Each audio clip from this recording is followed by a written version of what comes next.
Hi y'all, it's Kimberly here. Thank you all for coming to my channel. This is going to be part of the financial series I've been doing. This video is about some things you should know about before you get married or live together. One of the most important words, actually it could be two words, prenup. Prenup is a hyphenated word, so it could be either one or two words, whichever way you want to consider it. Actually, let me say three words. Ironclad prenup. It doesn't matter how much you love somebody or how much you think they love you. Your finances are going to be one of the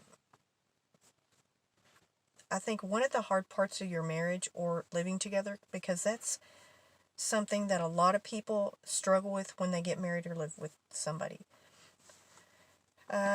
To me, I think it's better to keep your money separate initially. I think having your own bank account and then having a bank account where you pay bills out of collectively will keep your union stronger and have a lot less arguing. Whether or not I think you should know how much your partner makes. I think it would be kind of ridiculous that you wouldn't. I mean, why would you marry somebody that you don't know how much money they make? That's a part where trust comes into play. If they don't trust you enough to even let you know how much they make, or if you get bonuses or your financial investments or something of that sort, that would be a red flag to me. I would always keep my own bank account, and the benefits to being married versus living together, you have a lot of access to their financial dealings if something happens, if they're in the hospital, and it varies from state to state.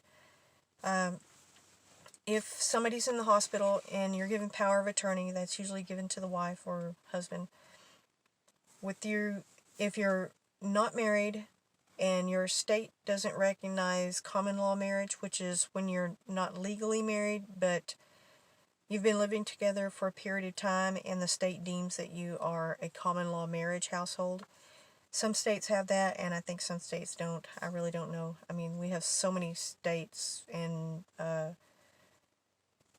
outlying, like, non-states like Puerto Rico and U.S. Virgin Islands and U.S. Guam and all that. So I really don't know. You'd have to check with each state law. But that doesn't mean you don't love somebody if you want them to sign a prenup. That just means you want to protect what you have and you don't want to be left with nothing, because there are people who are literally left with nothing. They give their money, they give their investments, they give everything to the person they're with because they trust them so much, and they end up having nothing left in the event of a divorce, or if the person takes a joint bank account, the money in it, and wants to go and buy a $60,000 new truck, or going and getting $20,000 worth of plastic surgery. There's really nothing you can do about it because it's not theft. If you put your money into a bank account and that person takes it and uses it, they legally haven't done anything wrong. That's the caveat of sharing a bank account with somebody if you're not married, or whether you're married or not. If you share a bank account and both names are on the account, both of you can draw money out of it, so it really doesn't matter. Nobody's at fault legally if they take money out of it, because they are legally allowed to. It's their bank account. So I would say having a prenup is not, it's not a bad thing. It doesn't mean you don't love somebody or that you don't trust them. It means you're protecting yourself. And also, being married, you have access to people's pensions, the life insurance benefits, being a beneficiary to certain policies. But that can be extended to life partners or, like I say, common law marriage. It depends on the state and some of the municipalities and cities that you live in. They may have some certain requirements or something like that. You may have to sign a paper saying that yes, you do consider yourself common law married, and how long you've lived together or something like that. So those are things you need to think about. And nobody wants to think that you're going to end in divorce, but 2/3 of the marriages in the United States end up in divorce. And I think that's after a short period of time. I think it's like 5 to 7 years usually. So that's not a really good track record. And it's not that hard to get divorced in the U.S. It's a common thing to do.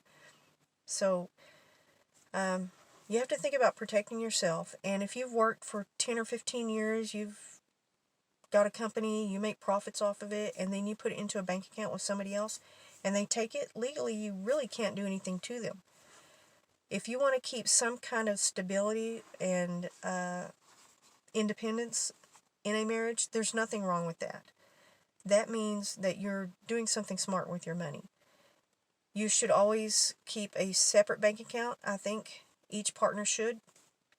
But you should always agree on what bills are going to be paid by who. If one person makes more money than the other, generally that person would be expected to pay a little bit more or to have a little bit more financial responsibility.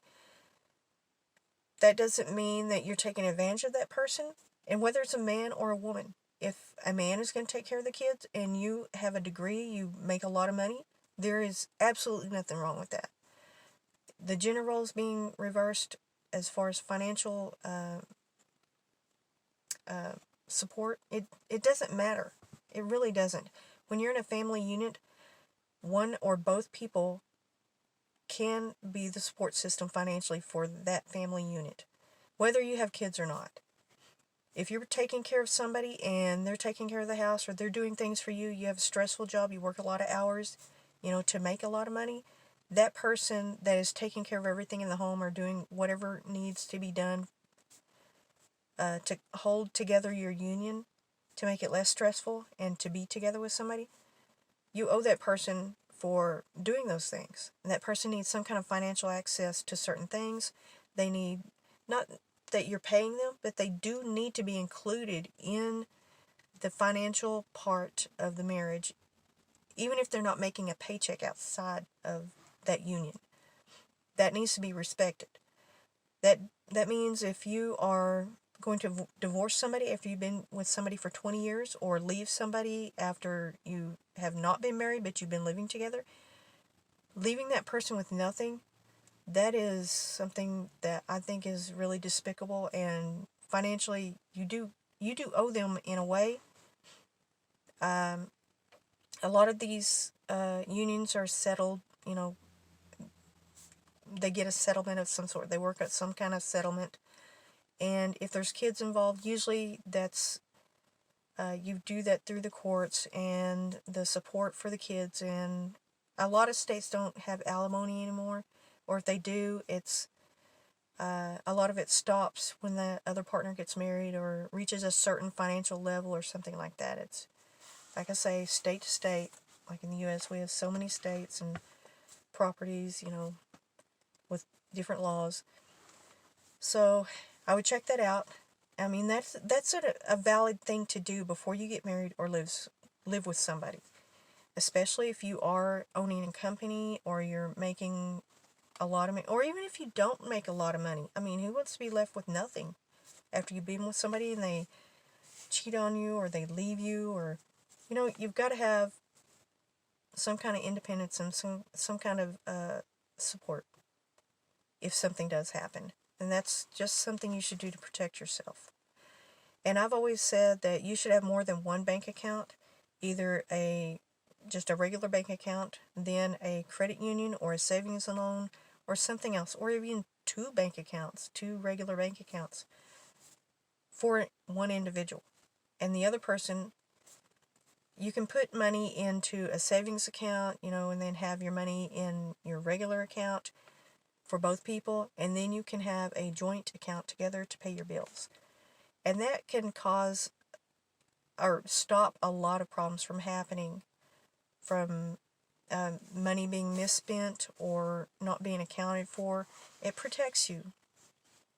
And it also can protect the marriage or the union. If one person really isn't that responsible with money, and you may think that well, I have to trust this person. It means I love them and I trust them, so I give them all my money. That's not always the best thing, and that's the thing that can cause the decay of the marriage or union. If you do that and they continually abuse that trust, it can destroy a union. Actually keeping your finances separate or organized according to how much one person's going to pay this or pay that, and putting that amount into a joint account where the bills are drawn out, that's probably one of the best things you can do for your marriage or union, along with a prenup. And it should be fair and equitable, according to how much time you spent together and what responsibilities each person holds in the marriage, what they had before the marriage or union, what financial gains that they brought to the marriage, in the marriage at the time of being married. Was it a shared company? There's all different kinds of factors that you should consider.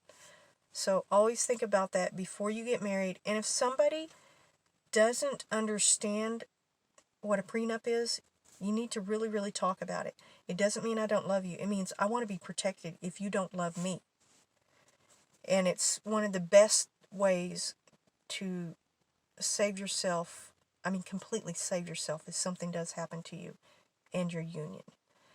And it can also save yourself, I say, within the union, if one person isn't very responsible. You may end up loving this person for 20 or 30 or 50 years, and they may not be very financially responsible. And if you don't want to divorce this person because you truly love them, that may be the thing that can hold you together, is one person will have to be more responsible than the other. Because everybody says you have to sacrifice, but actually, if you sacrifice, that means somebody's taking more than what they deserve. That's not fair in a marriage. A compromise is sometimes somebody does give up something, but it has to be, the other person has to give up something also. You have to come to terms on it. Never sacrifice, but compromise. And those things should be included in a prenup. If I have to do this, I want that. If I give up my career, if I give up everything, I don't work, you don't want me to work. If that's the general consensus of the marriage, is one partner. That's a lot of traditional things with men and women in a marriage. But that's changing nowadays. That is completely changing nowadays. But if there is somebody who does think like that, the best thing you can do is protect yourself and say, if you want me to give all this up, I want some kind of protection in the future. And that can, it can cause some problems, but, ultimately, if a person doesn't care enough about you, that after 20 years they want to leave you with nothing, and that happens all the time. You wouldn't believe in this country how other partners can destroy other partners financially. It's one of the most heartbreaking and horrible things that can happen, despite, being divorced by that person, especially if they cheat on you or do something, beat you or do something horrible, to be left financially with nothing.